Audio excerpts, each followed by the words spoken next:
మహాపతివ్రత కాదంబరి జైత్వాని కేసులో PSR Anjaneyulu IPS అధికారి జైల్లో ఉన్న సంగతి తెలిసింది కదా. నిన్న ఆ కేసుకు సంబంధించిన వాదనలు హైకోర్టులో చాలా తీవ్రంగా, ఘాటుగా వినిపించినాయి.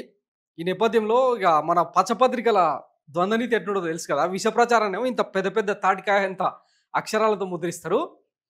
అసలు విషయాన్నేమో ఇంత చిన్నగా, మనకు ఏదైనా నెగిటివ్ వస్తుందంటేనేమో చిన్నగా లోపల పేజీలలో ఒక పారాగ్రాఫ్ మాదిరిగా రాస్తుంటారనమాట. ఇప్పుడు ఇదంతా ఎందుకు చెప్పాల్సొస్తుందంటే, నిన్న హైకోర్టు చాలా కీలక వ్యాఖ్యలు చేసిందనమాట. పిఎస్ఆర్‌కు కఠిన షరతులు విధిస్తాం. బెయిల్ ఇచ్చేటప్పుడు సవివరంగా ఉత్తర్వులు జారీ చేస్తాం. స్పష్టం చేసిన హైకోర్టు.